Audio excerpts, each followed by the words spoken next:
வணக்கம். ஆகாஷ்வாணி புதுச்சேரி மாநில செய்திகள் வாசிப்பவர் சரவணகுமார்.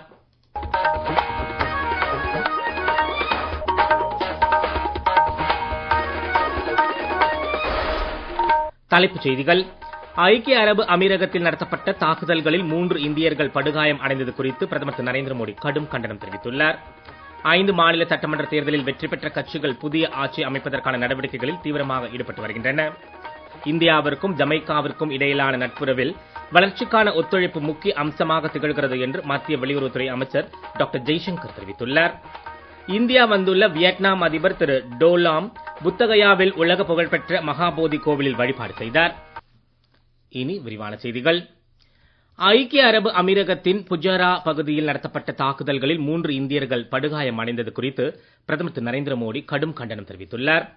சமூக ஊடக பதிவு ஒன்றில் இது குறித்து தெரிவித்துள்ள பிரதமர், பொதுமக்களையும் உள்கட்டமைப்புகளையும் குறிவைப்பது ஏற்றுக்கொள்ள முடியாதது என்று குறிப்பிட்டுள்ளார். இந்தியா ஐக்கிய அரபு அமீரகத்துடன் என்றென்றும் ஒருங்கிணைந்து செயல்படும் என்றும், பேச்சுவார்த்தை மற்றும் ராஜதந்திரத்தின் மூலம் அனைத்து பிரச்சனைகளுக்கும் அமைதியான முறையில் தீர்வு காண்பதையே இந்தியா விரும்புவதாகவும் பிரதமர் தெரிவித்தார். நீடித்த அமைதி, ஸ்திரத்தன்மை மற்றும் உலகளாவிய எரிசக்தி பாதுகாப்பிற்கு ஹோர்மோஸ் ஜலசந்தியில் பாதுகாப்பான மற்றும் தடையற்ற கப்பல் போக்குவரத்தை உறுதி செய்வது இன்றியமையாததாக உள்ளது என்று பிரதமர் திரு நரேந்திர மோடி தமது சமூக ஊடக பதிவில் வலியுறுத்தியுள்ளார்.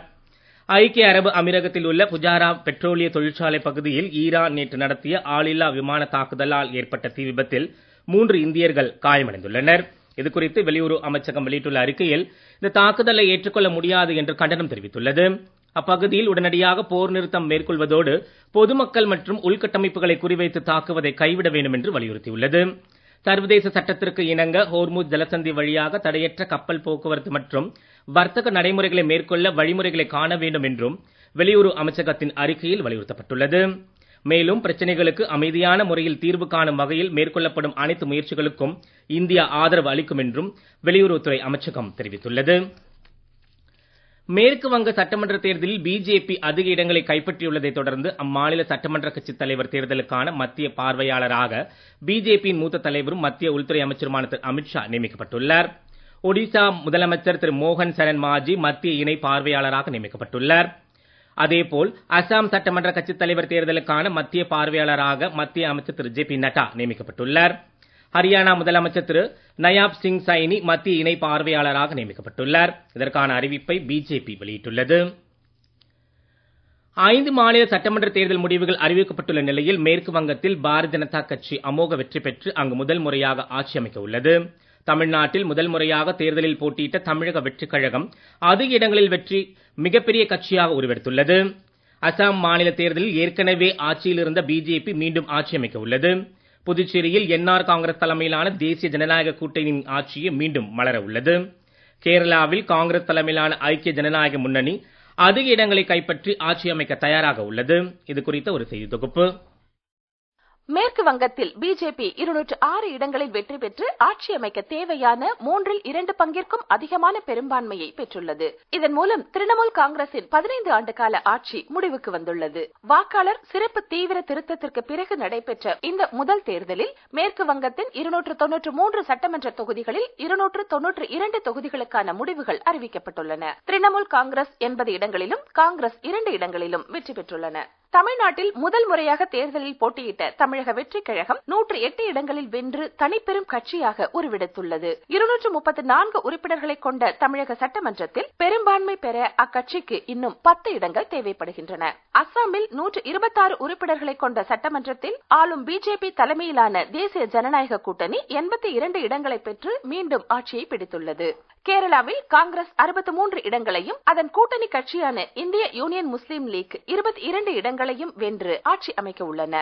புதுச்சேரியில் 30 உறுப்பினர்களை கொண்ட சட்டமன்றத்தில் 18 இடங்களை பெற்று தேசிய ஜனநாயக கூட்டணி மீண்டும் ஆட்சியை பிடித்துள்ளது.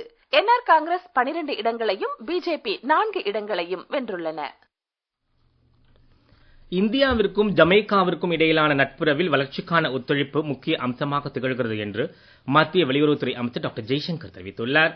ஜமைக்காவில் அந்நாட்டு வெளியுறவுத்துறை அமைச்சர் திருமதி கமீனா ஜான்சன் ஸ்மித் மற்றும் அமைச்சரவை உறுப்பினர்களுடன் நடைபெற்ற சந்திப்புக்கு பின்னர் செய்தியாளரிடம் பேசிய அவர், இருதரப்பு உறவுகளின் அனைத்து அம்சங்களையும் உள்ளடக்கி ஒத்துழைப்பை மேலும் வலுப்படுத்துவதற்கான புதிய வழிகளை கண்டறியும் வகையில் இந்த பேச்சுவார்த்தை அமைந்ததாக தெரிவித்தார். டிஜிட்டல் வளர்ச்சி, கலாச்சார பரிமாற்றம், விளையாட்டு மற்றும் டிஜிட்டல் பண பரிவர்த்தனை போன்ற துறைகளில் இரு நாடுகளும் முக்கிய ஒப்பந்தங்களில் கையெழுத்திட்டுள்ளதாக டாக்டர் ஜெய்சங்கர் தெரிவித்தார். மேலும் கடந்த மார்ச் மாதம் ஜமைக்காவின் கிட்சன் நகரில் கிராமப்புற வாழ்வாதார மேம்பாட்டு திட்டம் வெற்றிகரமாக முடிக்கப்பட்டு ஒப்படைக்கப்பட்டதையும் அவர் எடுத்துக் கூறினார். இந்தியா ஐநா மேம்பாட்டு கூட்டாண்மை நிதியத்தின் கீழ் இந்தியாவின் $1 மில்லியன் நிதியுதவியுடன் இத்திட்டம் செயல்படுத்தப்பட்டதாகவும் அவர் தெரிவித்தார். அதனைத் தொடர்ந்து ஜமைக்காவின் கிட்சன் நகரில் உள்ள மேற்கிந்திய தீவுகளின் பல்கலைக்கழகத்தில் உலகின் மாறிவரும் போக்கு குறித்தும் அதற்கான இந்தியாவின் செயல்பாடுகள் குறித்தும் உரையாற்றினார். நீங்கள் கேட்டுக்கொண்டிருப்பது மாநில செய்திகள். நேயர்கள் ஆகாஷ்வாணி செய்திகளை உடனுக்குடன் தெரிந்து கொள்ள எமது புதுச்சேரி மண்டல செய்தி பிரிவின் சமூக ஊடகங்களான @adnews_புதுவை என்ற எக்ஸ் பக்கத்திலும், all India radio news Puducherry என்ற பேஸ்புக் பக்கத்திலும், @RNU புதுச்சேரி என்ற யூடியூப் சேனலிலும் கேட்கலாம்.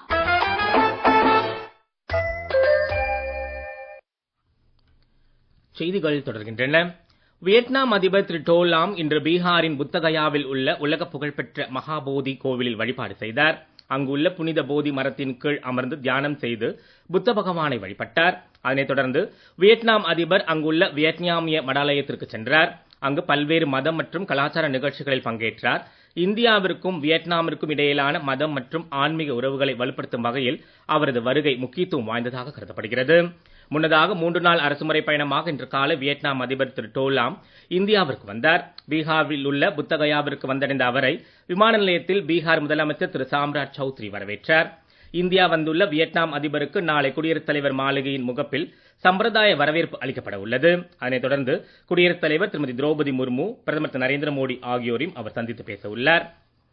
கடந்த மாதம் வியட்நாம் அதிபராக தேர்ந்தெடுக்கப்பட்ட பிறகு திரு டோ லாம் இந்தியாவிற்கு மேற்கொள்ளும் முதல் அரசுமுறை பயணம் இதுவாகும் என மத்திய வெளியுறவு அமைச்சகம் தெரிவித்துள்ளது. இந்தியாவும் வியட்நாமும் வரலாற்று மற்றும் நாகரிக ரீதியிலான உறவுகளை கொண்டுள்ளன என்றும் வியட்நாம் அதிபரின் வருகை இருதரப்பு உறவுகளுக்கு புதிய உத்வேகத்தை அளிக்கும் என்று வெளியுறவு அமைச்சகத்தின் செய்திக்குறிப்பில் மேலும் தெரிவிக்கப்பட்டுள்ளது. புதுச்சேரியில் என்ஆர் காங்கிரஸ் தலைமையிலான தேசிய ஜனநாயக கூட்டணி வெற்றி பெற்றதைத் தொடர்ந்து என்ஆர் காங்கிரஸ் கட்சியின் புதிய உறுப்பினர்களின் கூட்டம் நடைபெற்றது.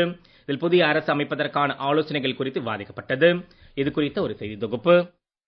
தேசிய ஜனநாயக கூட்டணியில் அங்கம் வகிக்கும் பிஜேபியின் ஆலோசனை கூட்டம் இன்று காலை அக்கட்சியின் தலைமை அலுவலகத்தில் நடைபெற்றது. இக்கூட்டத்திற்கு பின்னர் செய்தியாளர்களிடம் பேசிய அக்கட்சியின் மேலிட பொறுப்பாளர் திரு நிர்மல்குமார் சுரானா, பாஜகவின் சட்டமன்ற கட்சி தலைவராக திரு நமச்சிவாயம் தேர்வு செய்யப்பட்டுள்ளதாகவும் விரைவில் திரு ரங்கசாமி தலைமையில் தேசிய ஜனநாயக கூட்டணி அரசின் பதவியேற்பு விழா நடைபெறும் என்றும் தெரிவித்தார். மேலும் அமைச்சர்களுக்கான இலாகா மற்றும் துறை ஒதுக்கீடுகள் தொடர்பான ஆலோசனைகள் தற்போது தீவிரமாக நடைபெற்று வருவதாக கூறினார். இந்த கூட்டத்தில் மத்திய அமைச்சரும் பிஜேபி தேர்தல் பொறுப்பாளருமான திரு மன்சுக் மாண்டவியா பங்கேற்றார்.